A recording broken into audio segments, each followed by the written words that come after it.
Hi everyone. ఈరోజు ఫంక్షన్స్లో ఏ ఫంక్షన్లోనైనా favourite sweet recipe పూర్ణం బూరెలు ఎలా చేసుకోవాలో చెప్పబోతున్నాను.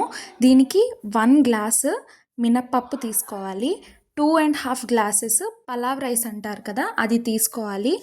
1 గ్లాస్ ఏమో పచ్చిశనగపప్పు తీసుకోవాలి.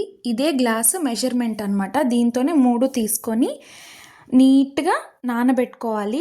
శనగపప్పు ఏమో 1/2 అవర్ అయితే సరిపోతుంది, బట్ మినప్పప్పు పలావ్ రైస్ అయితే 3 to 4 అవర్స్ నానబెట్టుకోవాలి. ఫస్ట్ మినప్పప్పుని మంచిగా గ్రైండ్ చేసుకొని ఒక పక్కన పెట్టుకోవాలి. తర్వాత మన పలావ్ రైస్ ఉంటుంది కదా 2.5 గ్లాసెస్ది, దాన్ని కూడా మిక్సీ పట్టుకొని ఈ మినప్పప్పు పేస్ట్లో కలుపుకోవాలి. దానిలో టేస్ట్కి తగ్గట్టు సాల్ట్, 1 స్పూన్ షుగర్, వంట సోడా అంటారు కదా, అది చాలా చిటికెడు తక్కువ వేసుకోవాలి. మరీ ఎక్కువ అయిపోతే బాగుండదు. తక్కువ వేసుకొని ఈ మిక్స్చర్ని బాగా మిక్స్ చేసుకొని ఒక పక్కన పెట్టుకోవాలి.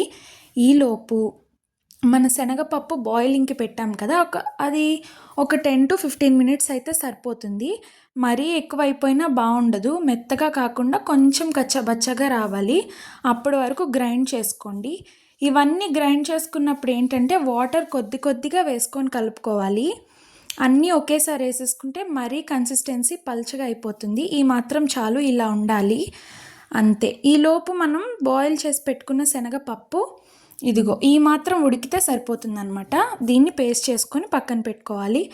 ఒక బాండి తీసుకొని బెల్లం అనమాట సేమ్ గ్లాస్తో మెజర్ చేసుకోవాలి.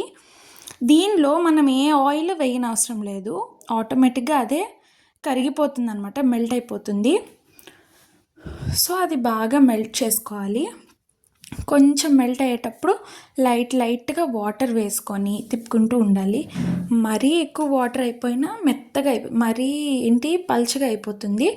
అలా కాకుండా కొద్దిగా వేసుకొని అది పూర్తిగా మెల్ట్ అయ్యే వరకు ఉంచుకోవాలి. ఈ విధంగా అది కొంచెం అయ్యాక 4 యాలకులు వేసుకోవాలి, ఫ్లేవర్ కోసం అనమాట. సో ఈ విధంగా అది కొంచెం బాయిల్ అవుతూ కలర్ చేంజ్ అవుతుంది. ఈ స్టేజ్కి వచ్చిన తర్వాత ఒక 2 టేబుల్ స్పూన్స్ నెయ్యి వేసుకోవాలి. ఇంకా హెల్త్ బెనిఫిట్స్ అనమాట. ఇవన్నీ కలుపుకొని ఒక పక్కన పెట్టుకోవాలి మిక్స్చర్ని. ఇది పూర్తిగా చల్లారితేనే మనకి పూర్ణాల్లాగా చుట్టుకోవడానికి ఈజీగా ఉంటుంది. ఈ విధంగా చిన్న బాల్స్ చేసుకోవాలి. కొంచెం ఆయిల్ అప్లై చేసుకుంటే ఈజీగా అయిపోతాయి, లేదంటే చేతికి అతుక్కుపోతాయి అన్నమాట. బాండిలో ఆయిల్ పెట్టుకొని బాగా హీట్ చేసుకోండి.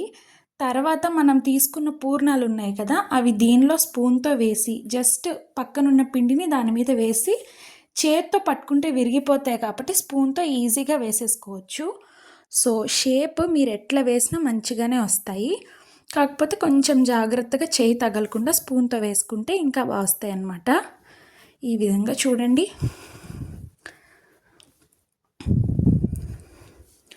ఇలా మనం ఎట్లా వేసినా షేప్ మంచిగానే వస్తుంది. సో నో వర్రీస్ అనమాట. ఇవి మా ఇంట్లో అందరికీ ఫేవరెట్, నాకైతే ఇంకా మహా ఫేవరెట్. ఎప్పుడు మా మామయ్య వాళ్ళు, మా పెద్ద మామయ్య వాళ్ళు, మా చిన్న మామయ్య వాళ్ళు ఎప్పుడు వేస్తారు. చాలా బాగుంటాయి అన్నమాట. అంతే, టేస్టీ ప్రతి ఫంక్షన్లోని పెట్టే పూర్ణం బూరెలు రెడీ. మా ఏరియాలో అయితే మేము బూరెలనే అంటాము. మీ ఏరియాలో ఏమంటారో కామెంట్ చేయండి. Please like, share and subscribe.